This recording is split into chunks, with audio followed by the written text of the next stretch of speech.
Live from the River Center Library, the Baton Rouge Area Chamber presents the 2020 East Baton Rouge Mayoral Forum. Now, here are your hosts, Fred Childers and Harrison Golden. Good evening. Welcome to the 2020 Baton Rouge Area Chamber Mayoral Forum. I'm Fred Childers. I'm Harrison Golden. We join you live tonight with 6 candidates for Mayor President of East Baton Rouge Parish. Now, we'll tailor tonight's conversation to the election platform of the Baton Rouge Area Chamber, which was publicly released more than a month ago and is available on the BRAC website.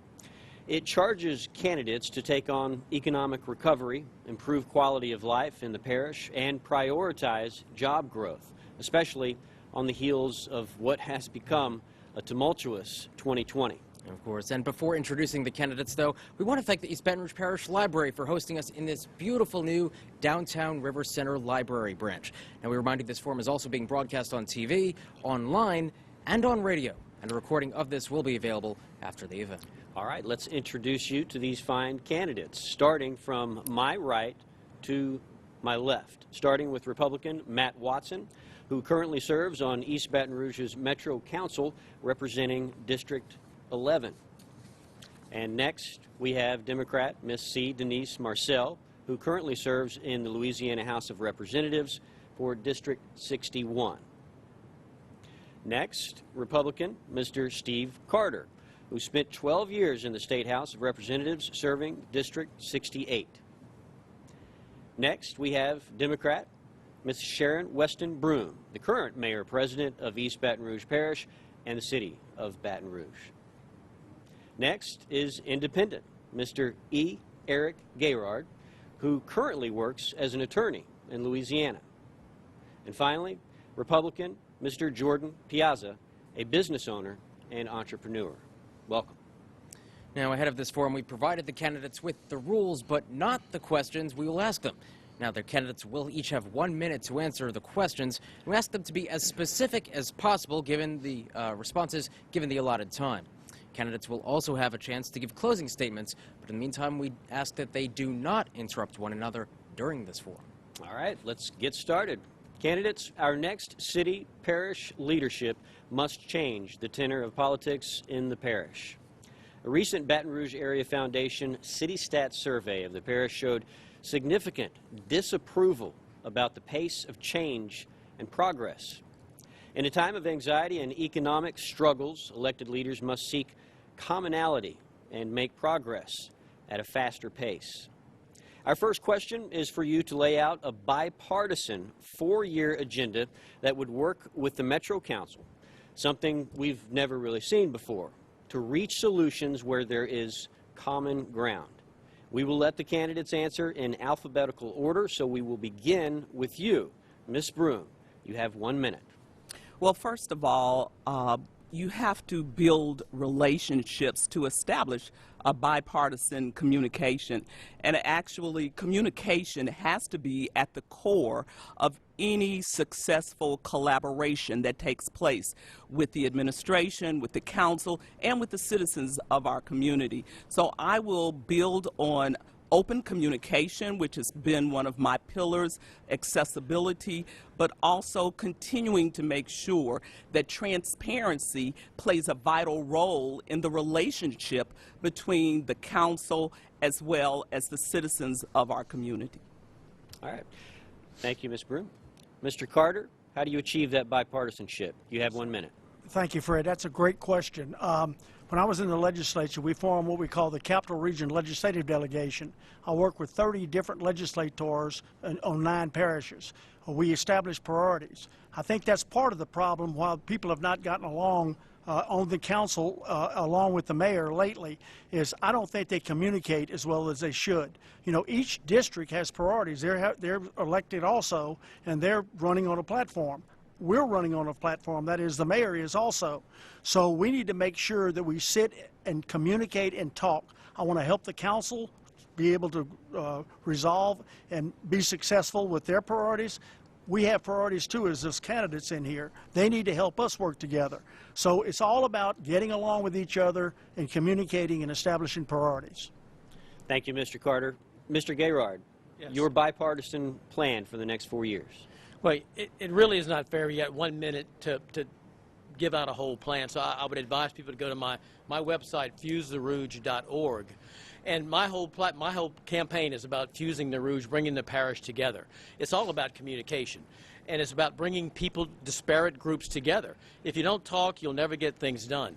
My biggest platform is education. And education is the key to everything. It's where the tentacles of all of our problems lie. And it's where we can best come together and have some like-minded advances that we can accomplish. And it's called Fund It, Don't Run It. I want to get government out of the business of running education and just funding education. And that way, every person will get $8,000 stipend to do with it what he will, and that'll spur economic development, and that'll bring the people together. So we got to get new ideas, and that'll excite people, and that'll bring people together. Thank you, Mr. Gaylord. Ms. Marcel, your bipartisan plan. You have 1 minute.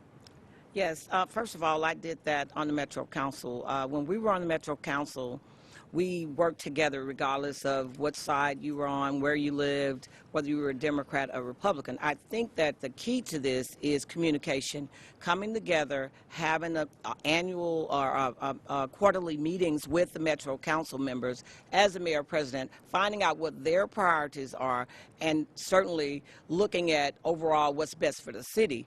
We have to come together. When we talk to one another and we meet, we find that we have more in common than we do that separate us. That's education, crime, and infrastructure. And I think those things can be accomplished when we sit down, we talk about it, and we come up with a plan that prioritizes what's best for Baton Rouge.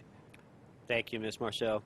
Mr. Piazza, 1 minute to lay out your bipartisan plan for the next 4 years.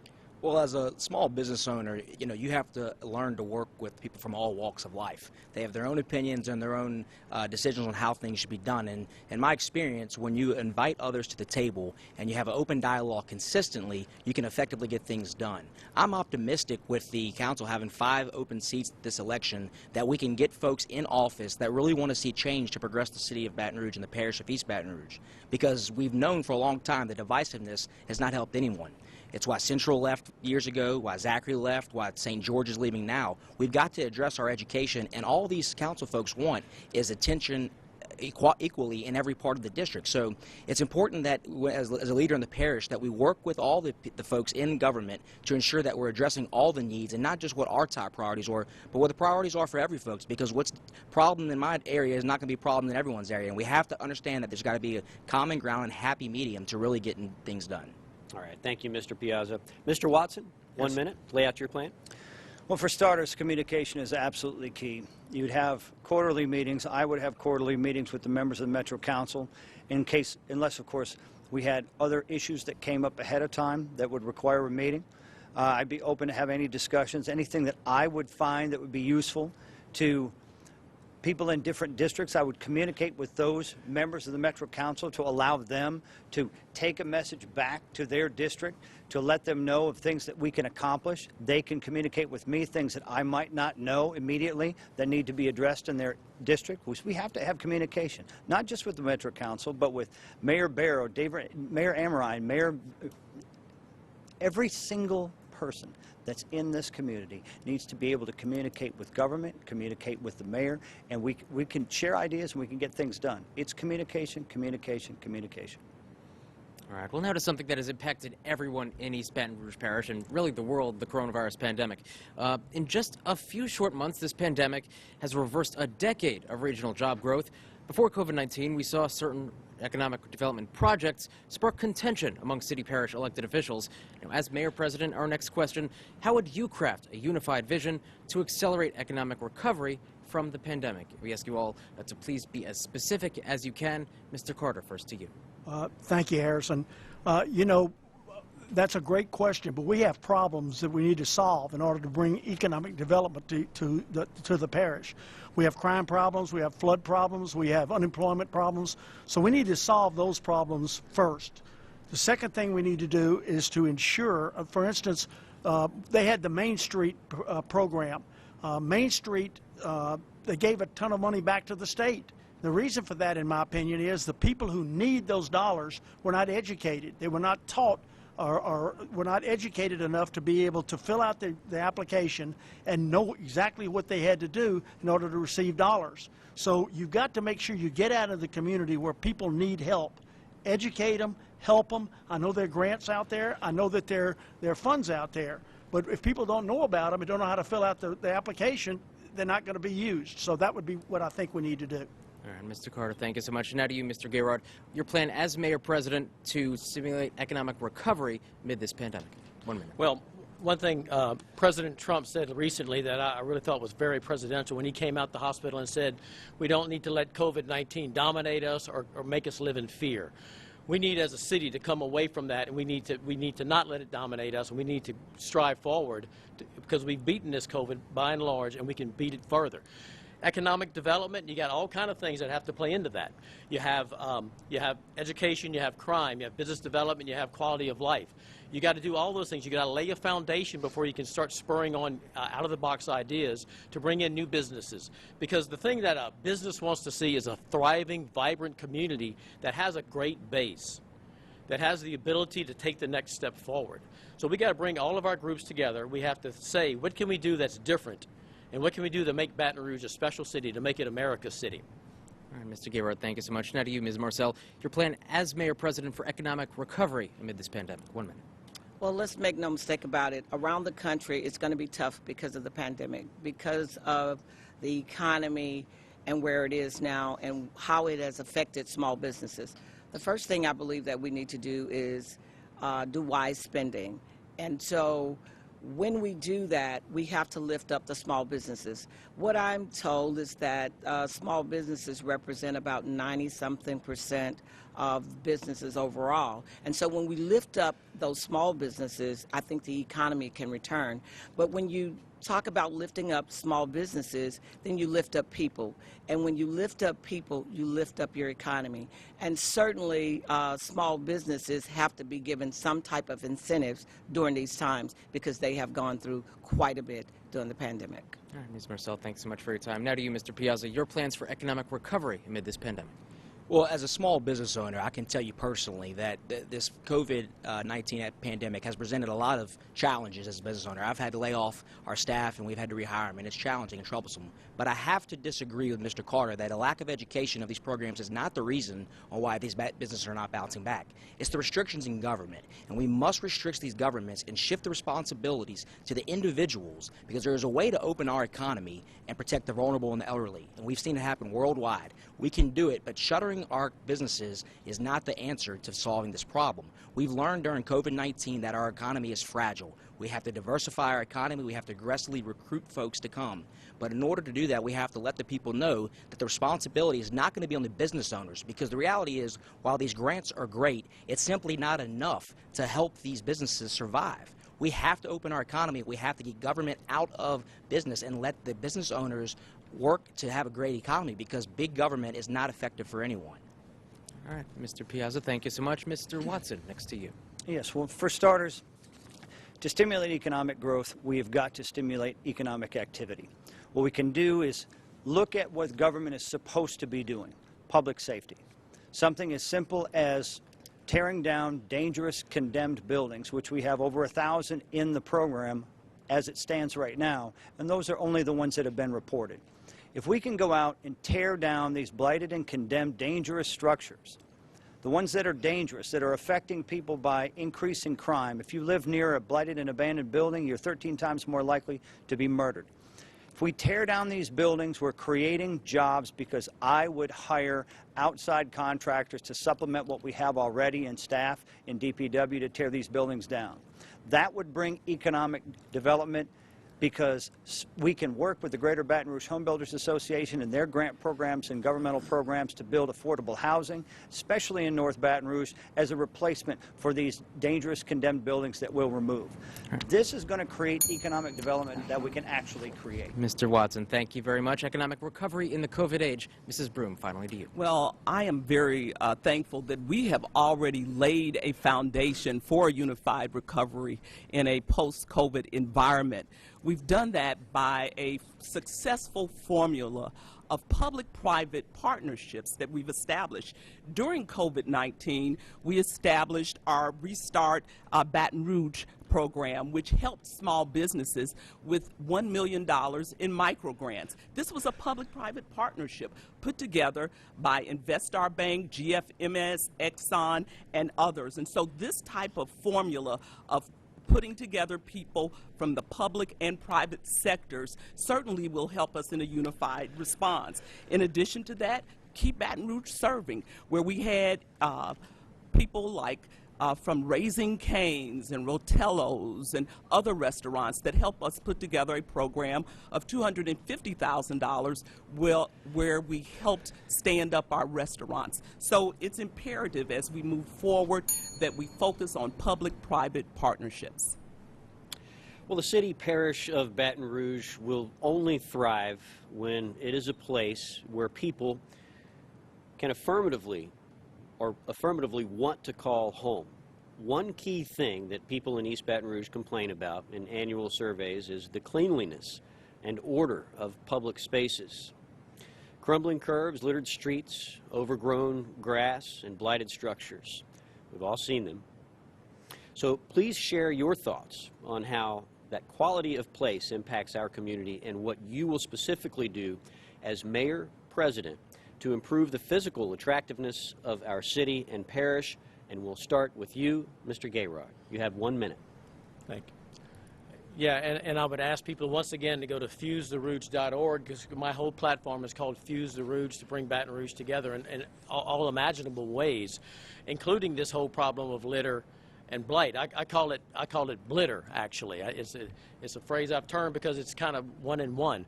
But it has become, and I'm not certain why, but it has become a very unkept city. It's become a very trash-laden city, and it's getting worse. And so we need to really impress upon DPW and the people who are tasked with this to get out, but we also have to enlist since we're so far behind the curve, we have to get the community involved. We have to get people to adopt areas of town to get it cleaned up, to get it pristine, because until we get this city pristine, we cannot progress to the next level, because it's an imagery, and it's metaphorically important to all of us to have a clean city to take the next step forward.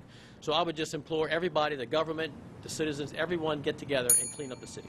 Thank you, Mr. Gayrod. Ms. Marcel, how do you improve quality of place? You have 1 minute. Well, when you talk about quality of place and you talk about the blight that is in our city, certainly we just can't tear down buildings. We need to look at code enforcement in terms of how do we move forward with getting blighted buildings taken care of by property owners, many times of whom don't even live here in the city. That's one of the things that we have to look at. But certainly there's a community effort that has to be put into that. And certainly there's finally a lot of buildings that we need to find use for that community, such as 1701 Main Street, where the Council on Aging is now in a building that they were talking about tearing down when I was on the Metro Council. But we found a use for that building, and the same with the fire station. We're doing an intergenerational center. You've got to find usages for these buildings, be innovative in your thinking, and transform that into the community, and that eliminates blight. Thank you, Ms. Marceau. Mr. Piazza? Well, you know, we have $1 billion budget in the parish of East Baton Rouge, and of that budget, we allocate $1.3 million specifically to beautification, which is simply not enough. Any business owner can tell you that if you invest such a small amount back into your business, you cannot expect great results. Additionally, between the council and the mayor-president's office, they have about another $2.5 to $3 million for blight programs that they separately combat. Point being is we have to allocate more funding to really addressing the problem. I disagree with Mr. Watson. Tearing down buildings is not going to be the solution. He mentioned if you build it, they'll come. Maison Blanc on Florida Boulevard is a great example that if you build it, they do not come. That's been for sale for 5 years now, and it's changed hands numerous times. We have to stop being small-minded and think bigger picture, and we have to allocate the proper funding with private partnerships to ensure we're addressing these problems. Anyone that lands at the BTR Metro Airport and drives from there all the way through Baton Rouge, you don't see anything beautiful. It used to be the lakes, but now that's not even existent. And the reason we have that is because we have too much bureaucracy and their hands in it, and we got to get the hands out and change the mentality. Mr. Watson, how do you improve quality of place? For starters, we do need to tear down the blighted and dangerous buildings. When you drive around North Baton Rouge in 7805, like I've been doing for 2 years working with the 705 Community Action Team, and you see houses that still have the X spray painted on the front when somebody went through looking for bodies in 2016, and the grass is 3 feet high, and it's missing boards around the bottom of the building, and the neighbors are complaining about rats and snakes. Those are the buildings I'm talking about tearing down. And we have a large inventory of those buildings. We could do things as simple as running street sweepers, having folks be proactive about looking at issues and not necessarily waiting for the residents to call 311 to lodge a complaint. Because when we get more information about more problems that are out there, we can organize them and attack them in a more efficient manner so that we get more things done. We absolutely have to clean up this city. We've lost investment from folks that have flown into our community, just like as Mr. Piazza said, saw the condition of our community and said, I won't bring my people here. All right, thank you, Mr. Watson. Mrs. Broom, how do you improve quality of place? You have 1 minute. Well, first of all, let me say I've talked to a number of companies since I've had the privilege of serving as your mayor president. Companies like eBay who were eager to come here. Companies like Amazon who were eager to come here. Yes, we have to focus on quality of place. We have to focus on blight. Quality of place certainly includes the cleanliness of a community as well as the culture, the arts, your walkability. All of those things involve quality of place. We've invested $3 million a year to deal with blight through city parish government. We've also implemented our Operation Fresh Start, which goes out quarterly, deals with blight in neighborhoods, works with the people in the communities for sustainability. We've also implemented a blight strike force. But at the core of getting rid of blight is that we have to change the mindset and the culture.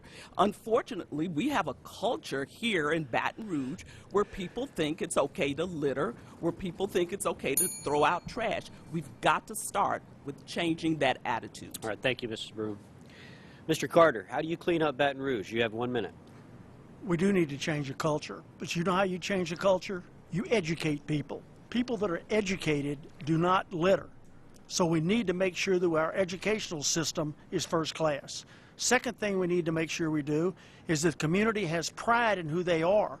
I don't think our people have pride in living here. We need to change that attitude. When you go to Disney, do you throw trash on the ground? No, because it's not acceptable. It's an attitude. So we need to change the attitude by educating people and making sure that they have pride in living in East Baton Rouge Parish. The other thing we need to do is establish it as a priority. I don't know that we have it as a priority. When people come into our city and see the grass is not cut and they see the litter along the interstate, we just don't have pride in who we are. We need to change that culture, and the way we do that is by educating people. Mr. Carter, thank you very much. Now we continue now with a set of rapid-fire questions. Candidates, raise your hands if you agree with these ideas. Don't raise them if you disagree. Now, the first question here, will you work with neighboring parishes to push for the construction of a new Mississippi River Bridge? All right. For the record, all hands are up on that. Okay, thank you very much. Now, will you increase Baton Rouge Police Department salaries to levels competitive with those in the East Baton Rouge Sheriff's Office and Louisiana State Police in your term? All right, all hands up again. Thank you very much. Now our next question here, whatever happens with the St. George debate, will you protect the current combined form of city-parish government?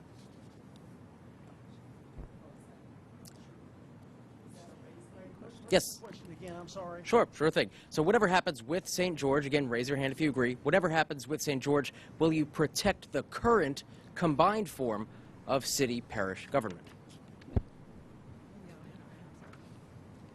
Okay, thank you very much. Now, finally, will you implement the pedestrian bike master plan adopted by the city parish? Okay, all hands up again. Thank you very much. That will conclude our rapid-fire section. All right, yes, that does conclude this portion of the 2020 BRAC Mayoral Forum. We're going to take a quick break. When we come back, we'll have more questions for these candidates, including a question about North Baton Rouge. Stay with us. We'll be right back.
Another round of those rapid-fire questions with the hands up. And just a reminder to the candidates, if you could, just keep your hands up until we ask you to put them down.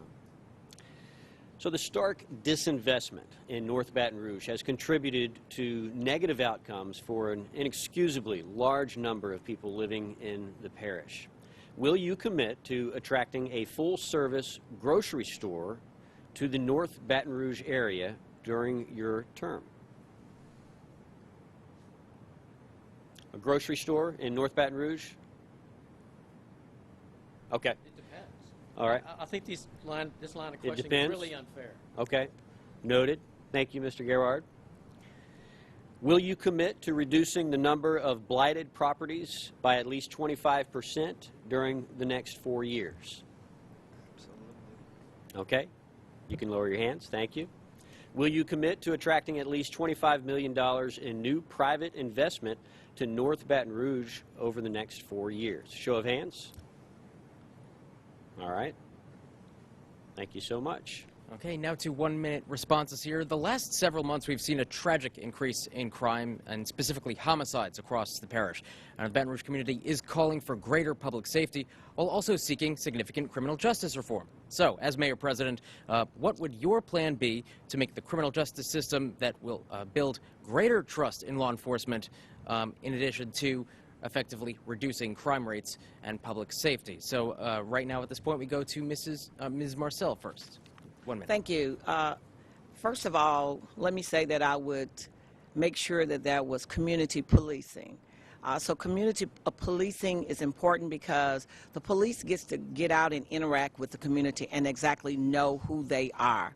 I think that's going to be one of the crucial components of dealing with crime. But not only that, I believe that we need to change how we deal with crime, period. I think we have to have someone who goes out, who knows about a person who's having a mental health issue versus a crime, domestic violence versus a crime. So if you have people who are in the department who specialize in these areas and you send them to a scene, then they know how to deal with it, to de-escalate the situation and get it under control. It is very difficult to talk about crime in 1 minute, but I certainly have other plans on my mayoral page. All right. Ms. Marcel, thank you very much. Next to you, Mr. Piazza, your plan to address crime and promote trust in law enforcement. 1 minute. You know, our police officers and first responders, for that matter, work tirelessly and are underpaid. They are paid 38% below the national average compared to other police departments. We've got to increase their pay, and we can do so without taxing anybody. We've already found this surplus in the budget that the BRPD has outlaid, so we would not have to go to the council to do so. Additionally, we need 100 more patrol officers on the street because we have to demand law and order in this city. And right now, the criminals don't respect our police officers because they know that our council and our mayor president's office do not respect them because they've had 13 years to give them a raise and they've done nothing about it. We've got to get more officers on the street because we know when we protect our community, which is the right and is the duty of an elected official to ensure public safety, which we haven't done. There have been over 100 homicides in this parish, but there have been over 200 non-fatal shootings, and that is alarming. And crime is on the rise, and so to effectively do so, we've got to address it by getting recruiting quality candidates and ensuring that we have more officers on the street so they can begin to be part of their community, Mr. and not Piazza. just responding when there's crime. Mr. Piazza, thank you so much. Now to Mr. Watson, your plan to address criminal justice reform and reduce crime in the parish. For starters, I would take one of my assistant chief administrative officer positions and put that person primarily over public safety. In fact, all over public safety. Be the liaison to our fire departments, EMS, certainly working with our sheriff, and over BRPD. That individual, myself, proper leadership from BRPD would go out into the community and speak with the quiet voices that aren't normally brought to the table. Go out to community meetings in churches, community centers, or anywhere people would want to gather. Talk to them about what they know already, the prevalence of crime in their neighborhood, and professional police best practices in reducing that crime. Communicate about what needs to be done and get buy-in from the community to make those necessary changes so they can live the safe life that I know they want. Our police officers know that I support them. I worked, as soon as I came into council some years ago, I worked on trying to come up with a plan to get them a 23% raise. We had some council members that seemingly didn't like the police and others that didn't like taxes. So we had to delete that item. But I would push for raise to get the police officers we need. Yes, Mr. Watson, thank you so much. Mrs. Broom, 1 minute. Well, certainly closing the gap between police and the citizens of our community has been one of my top priorities during the past 4 years as your mayor president. And we've made significant steps towards doing that with our community policing, but also with our policies around use of force, de-escalation, that are now part of the fabric of BRPD.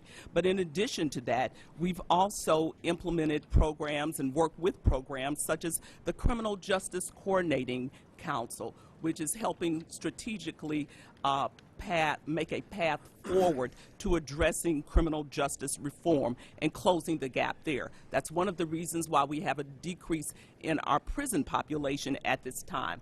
As we know, the Bridge Center will be open before the end of this year. That will be a mental health stabilization center, which will also help address the issues surrounding crime. And last but not least, we will be implementing very soon our Safe, Hopeful, and Healthy Communities initiative. Mrs. Broom, thank you very much. Now to you, Mr. Carter, crime and criminal justice reform. Your plan for both. Thank you. That's the #1 priority on my list, just trying to solve our crime problem. And to do that, we need to ensure that everyone in the community is safe, secure, and respected. That's key. To do that, we need to, in my opinion, improve our educational system, because the more people that have jobs equals less crime. It's been proven. The other thing we need to do is to ensure that we don't abandon our police. We need to support our police. I think we need to reinstitute the BRAVE program. It's been proven that in the BRAVE program, since it has gone away, that we have 40% more homicides than we did when it was instituted. The other thing we need to do is to educate our police. How do we do that?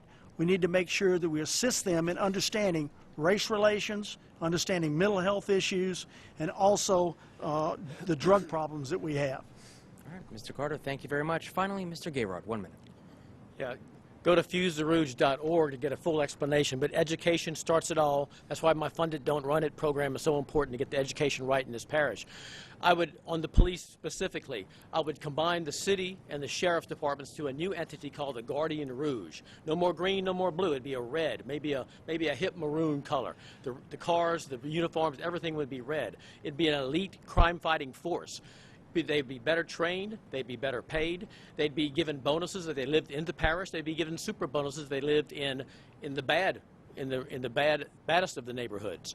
So what do? You want to get them into what I call a community policing on steroids. You want the people of this parish to understand and know that they are their friends. They are not policemen or cops, they are their guardians.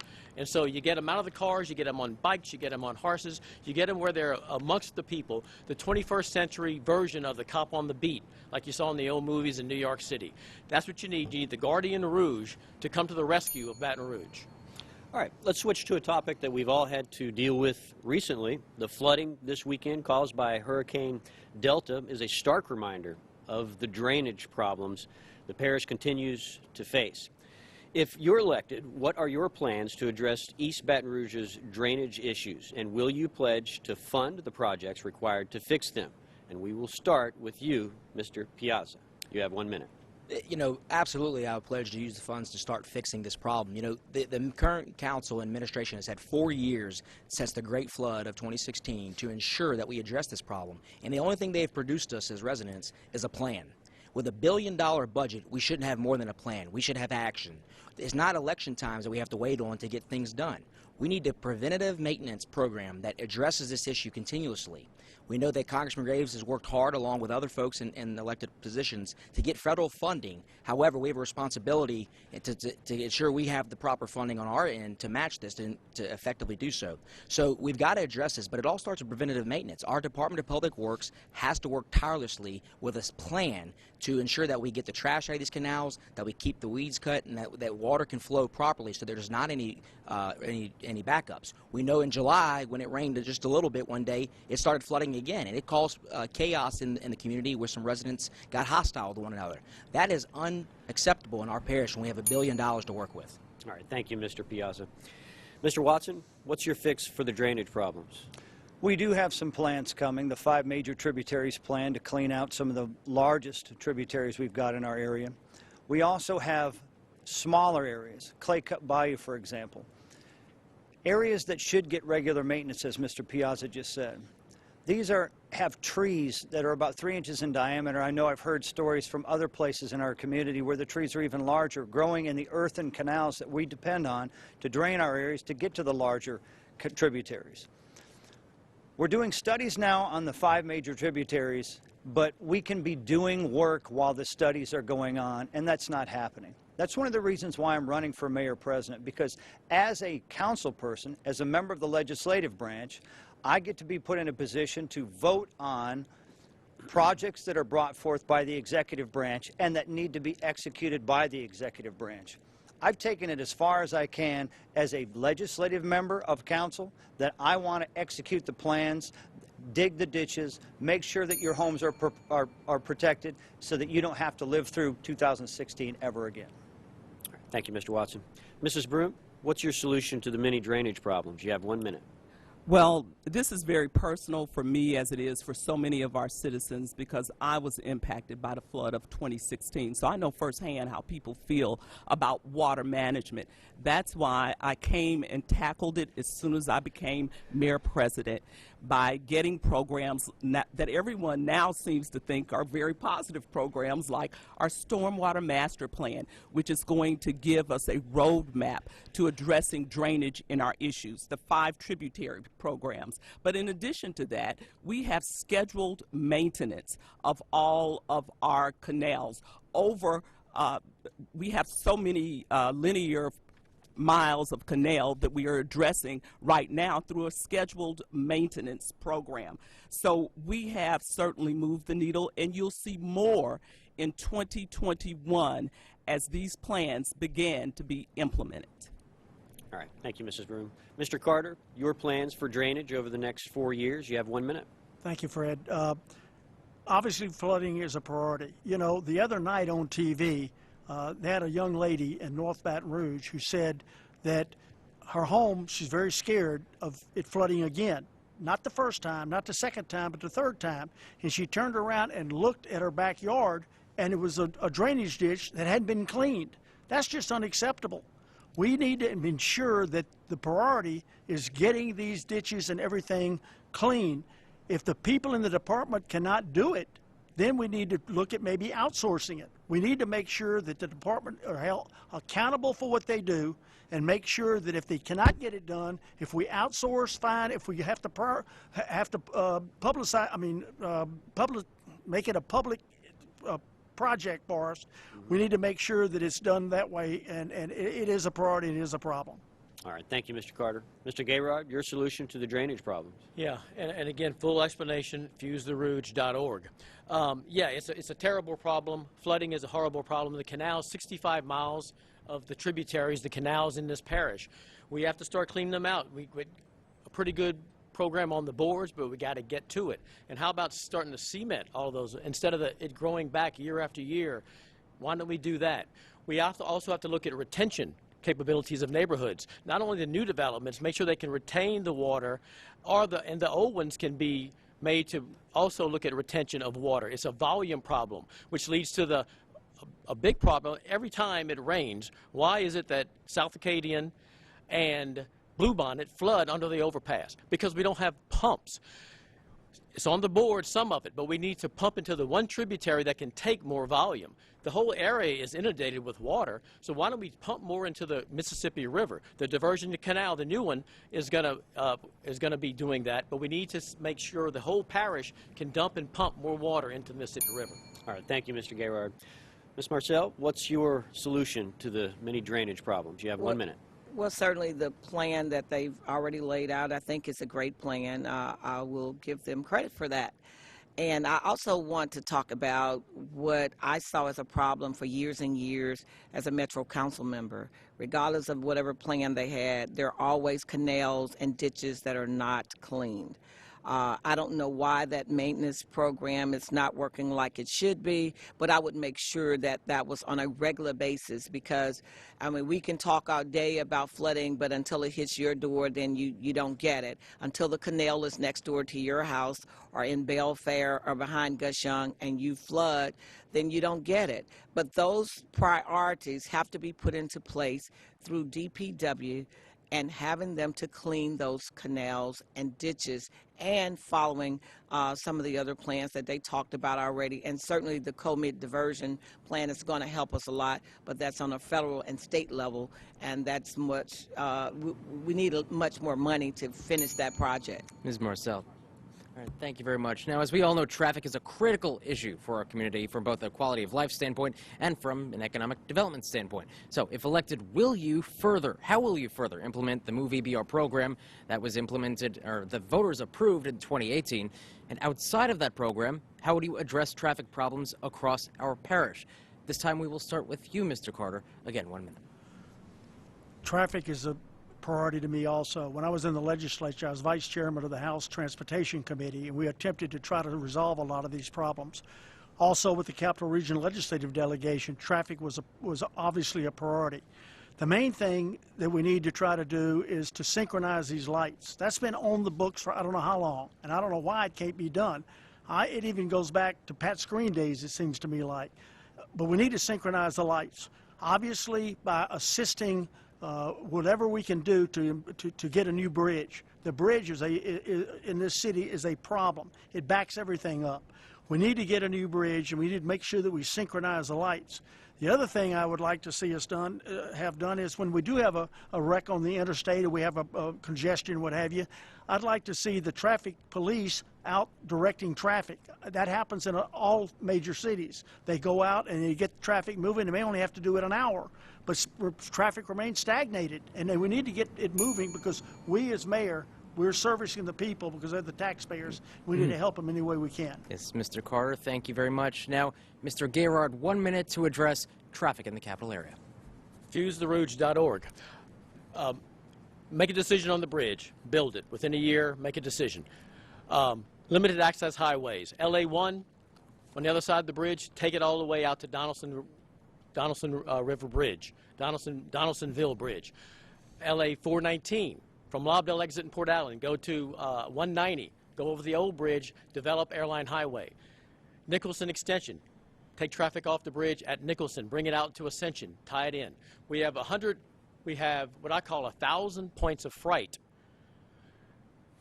lock points all over the city. Beyond the Move BR, we have to address those lock points that come around. Plus, the last thing we have to do is get better drivers. We have horrible drivers and we have too many wrecks in this town. And that's against my own personal interests, obviously, as a lawyer. But we have to make sure that people get licensed more stringently, because right now we're giving out licenses like candy in the state, but we can have a harder requirement within our parish to make sure we have better drivers. All right, Mr. Gaylord, thank you very much. Ms. Marcel, 1 minute. Well, first of all, I believe that we're going to use Move BR, but outside of that, we've got to come up with a way to expand the bridge, obviously with public-private partnership. And not only do that, but you all know that I've said time and time again that I like the bump on Airline Highway. We got to figure out a way where other people who are coming through our city can pay a toll so that it's not placed on the backs of the citizens of the city, so that we can move traffic. They do it everywhere else. We don't have to reinvent the wheel. We can do it here, but we've got to do that. But not only that, bus rapid transit is something that we approved 10 years ago, but we've done absolutely nothing with it. We need to take bus rapid transit from LSU down to downtown and then on down Florida Boulevard and alleviate some of the congestion that we have. And we're, I think, number 13 in the nation for traffic congestion. We've got to change that. Ms. Marcel, thank you very much. Traffic in the parish, Mr. Piazza. While the Move BR program is a start, it's a tax, and we can't celebrate having to tax our taxpayers in the city in order to get our roads the way they need to be. We simply didn't put the infrastructure in place when we should have. We've known for a long time that the parish was going to move and continue to grow, and we didn't get ahead of it. We have to build a new bridge, and we can do so without taxing any of our residents. We can do public-private partnerships that can pay for this by tolling. The people in Texas all the way to Florida do this all the time, and many of us that travel there see this and pay for it. And there's a way to do it that we won't incur the cost as residents of this parish. We're also going to have to build a loop, because while it's nice to have paved roads, that's only getting us to the traffic jam quicker. We've got to address the real problem, because over this last 4 years of the budget increasing to $1 billion, the residents decreased by 6,000 people. And we know that while there are many people in the surrounding area, about 75% of them are traveling into the city to work, which is causing a lot of traffic jam. So we've got to effectively address this when putting better infrastructure and using private dollars to get this done, because we shouldn't have to do it as taxpayers. Mr. Piazza, thank you very much. Mr. Watson now, 1 minute. Yes. Jim Bernhardt and Mike Wampold worked very hard to get the Movie BR project forward as a sales tax where it had failed as a 5 mil property tax, so that more people who use our roads would be paying, even if you were visiting our city. Movie BR, I would push very aggressively to build smaller projects that have a higher impact on traffic volume, so we can build trust amongst the residents who live here. They can see change. So when we start doing the larger roads, they're going to have headaches, but they're going to keep moving forward, and we'll have the traffic moving. When it comes to building another bridge, this is almost a national defense issue. I would work with the Capital Region Road and Bridge Commission. I would work with our federal legislators to work with the President's office to get more money down here, because you got 49.5 million two-axle units that cross that bridge every single year. That's a huge amount of the gross domestic product of this country. And people that travel all the way from LA to Jacksonville, Florida are going to cross that bridge, and it's the only place in this country where it whittles down to one lane.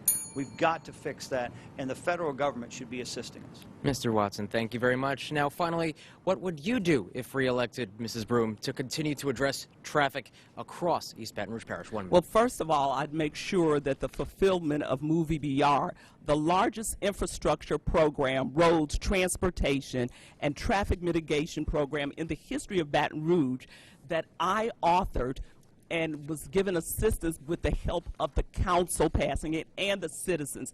Thank you, citizens, for saying yes to move EBR. Now, before the end of this year, you know what you're going to see? You're going to see light synchronization, 100 lights synchronized out of the 200 lights that are part of the program.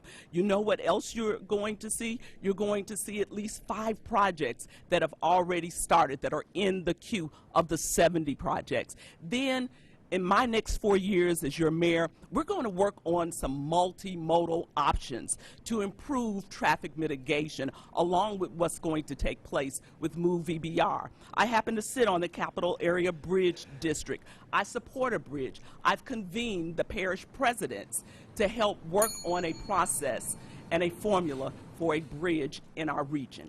All right, and with that, we are already coming to a close for this forum. So candidates, you will now have 60 seconds for a closing statement. And please feel free to address any of the issues you feel were not addressed, or readdress any issues that was already discussed, or inform our viewers how Baton Rouge will be better off 4 years from now under your leadership.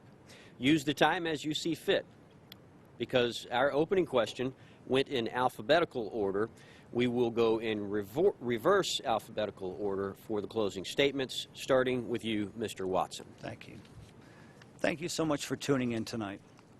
I've worked as a council person to try to do as much as I can to change the lives of people in our community, only to have it fall at the doorstep of the executive branch and stop.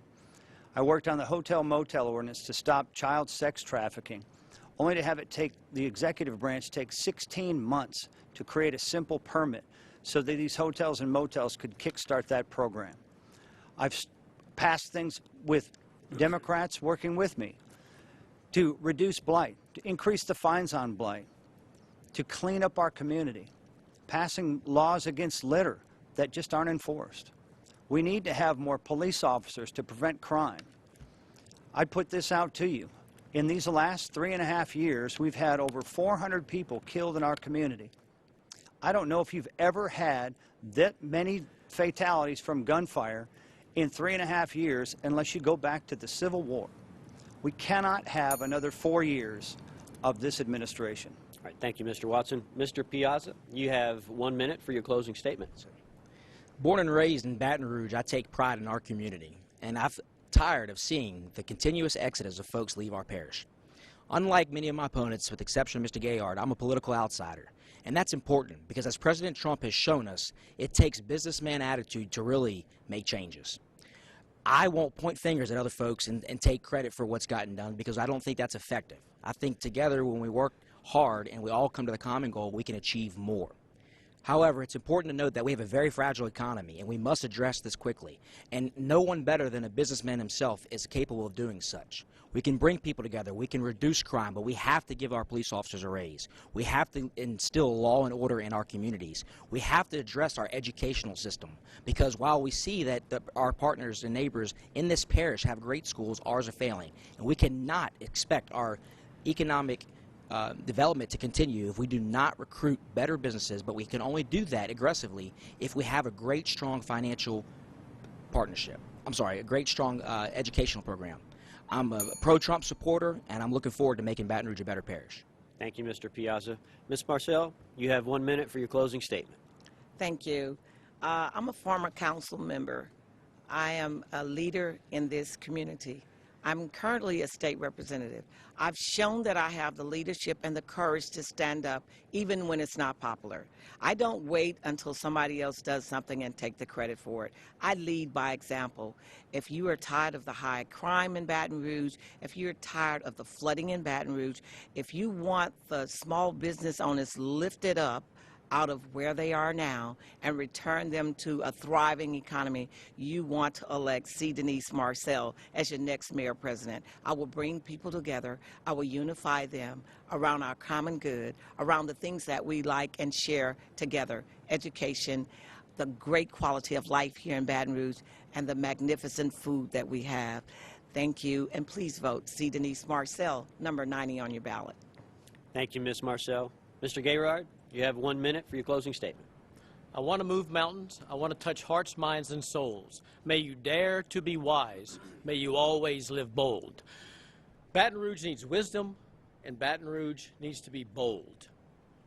I can provide both. If you'll join me together in my Fuse the Rouge program, go to fusetherouge.org and you can learn more.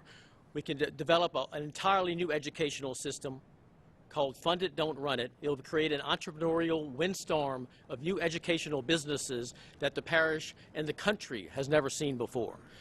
The new police force, the Guardian Rouge, that'll be important. That'll be a total new mindset of policing in this parish.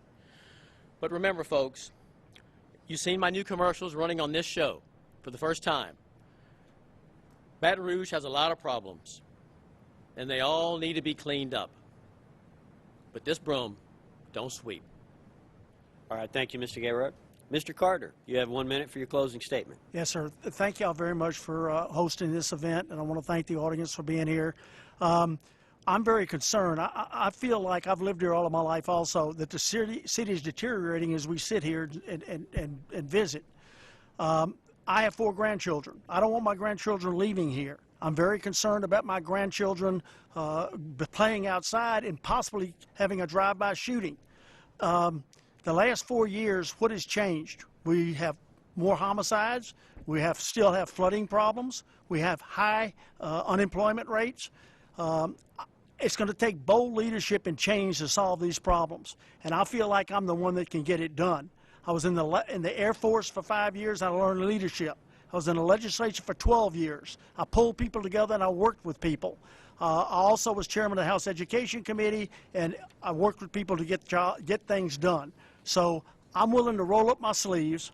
I'm ready to go to work, and I promise you I will not let you down. I ask for your support and your vote. God bless everybody that is here. All the candidates, thank you all for being here also. God bless our city, our state, and our nation. Thank you very much. Thank you, Mr. Carter. Mrs. Broom, 1 minute for closing statement. It's been said that you can tell the true character of a leader during times of crisis. And as you know, we've had crisis after crisis here in Baton Rouge. When I came into office in 2017, we were a community in trauma. And so we implemented what I call transformative leadership in trying times. We went to work. You know it. You saw me in your community. You saw me at your church. You saw me in your neighborhoods. You saw me with your children. You saw me with the police trying to close the gap between citizens and the police. You saw me when I started working on equity and inclusion issues. I have demonstrated courage and compassion the past 4 years. It would have been good for me to have some of my colleagues here join me as I've been working on building a community of peace, prosperity, and progress. But nevertheless, I stood up to the plate, I stood up for you, and I will continue to stand up for you as we take this city and parish and move it 4 years forward. All right. Thank you, candidates. And that brings us to the end. Thank you so much. For those watching on Fox 44 and Local 33, thank you for joining us. If you'd like to see the candidates answer a few more questions, be sure to tune in on our digital platforms. If you'd like to see the Baton Rouge Area Chamber's election platform, click on Advocacy tab on the BRAC website. That's BRAC.org. Thank you so much for watching. Good night.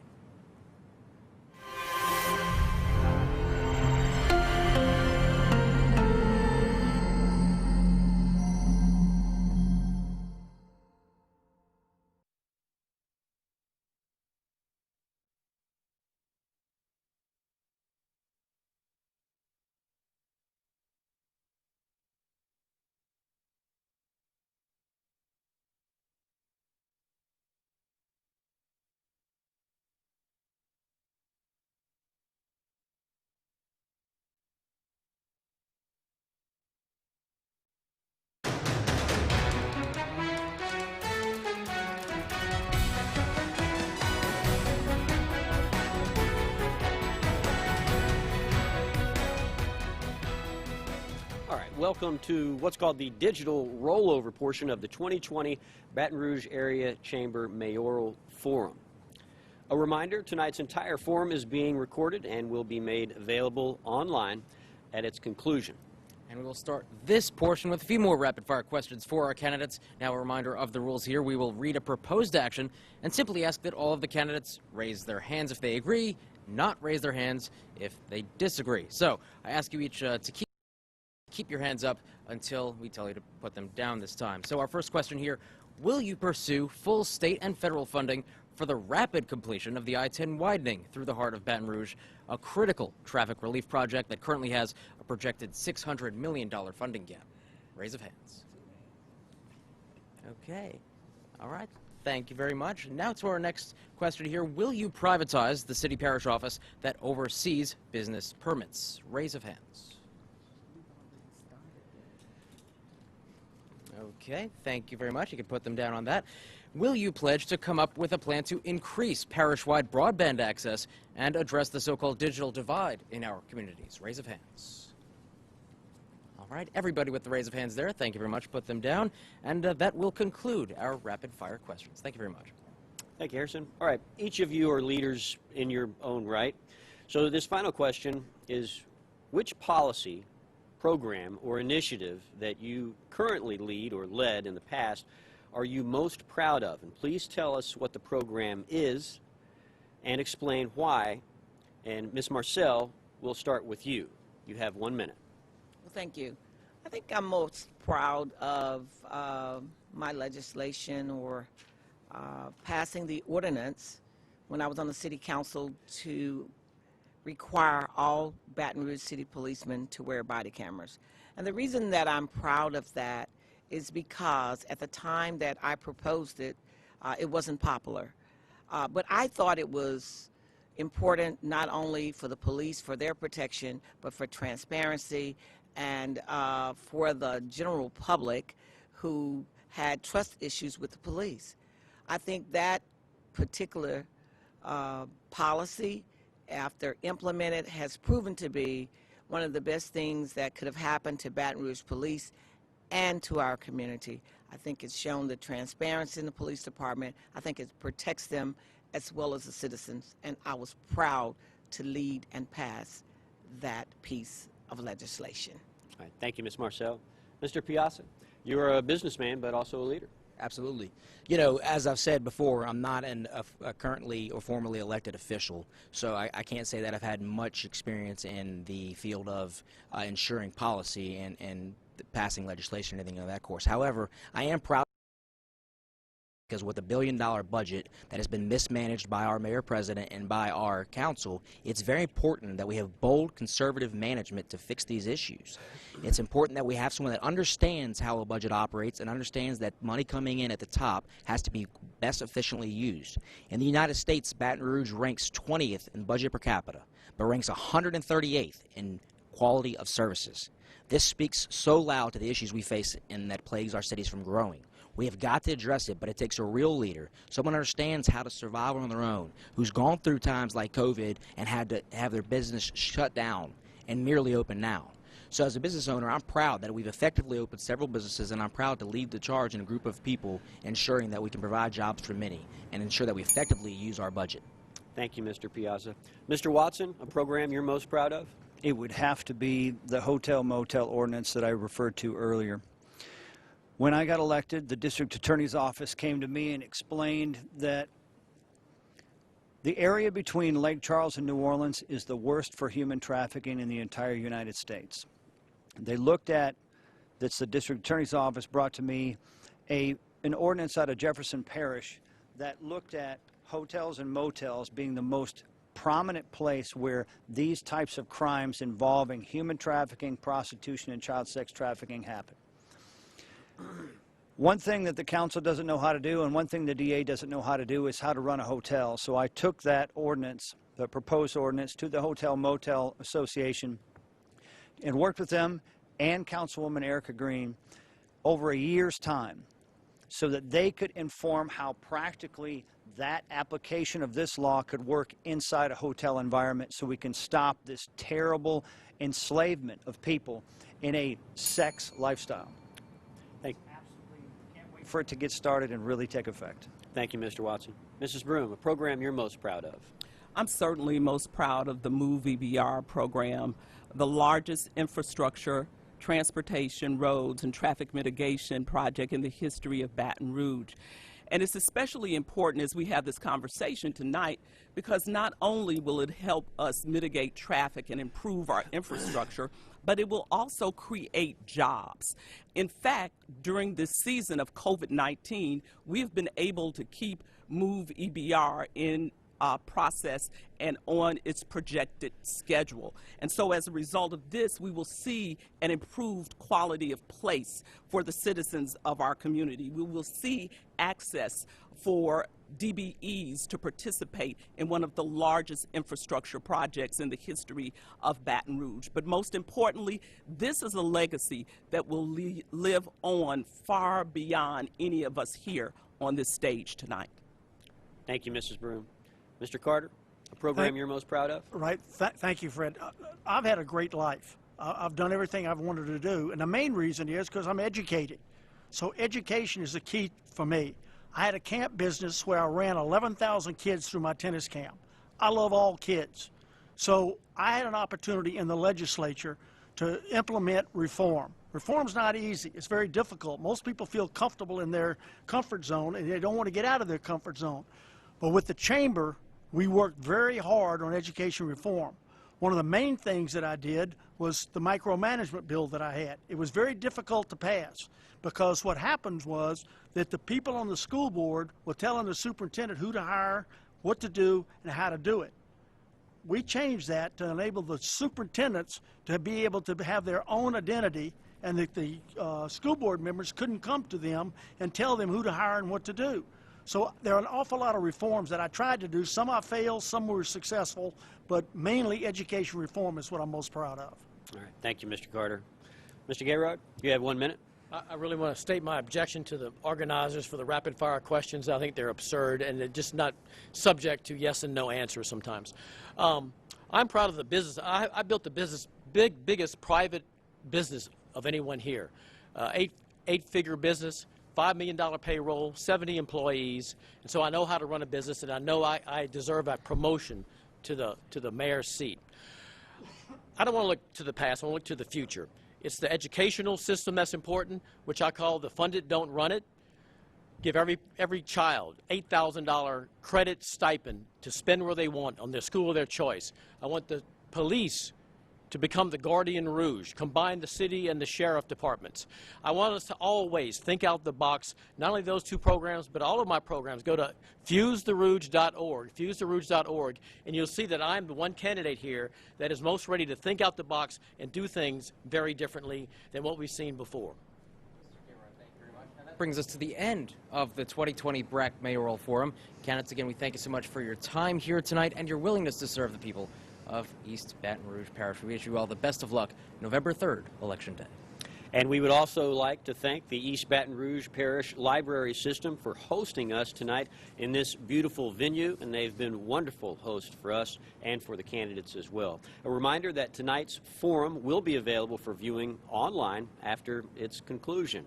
We also invite you to stick around on brproud.com and the free BR Proud app for a special post-forum show starting in just a few minutes that will include thoughts about tonight's forum and the chance to hear again from each of these candidates. For all the people at BRAC, and for my colleague, Harrison Golden, and for all the hard-working crew here that made tonight's event possible, I'm Fred Childers, wishing you a good night.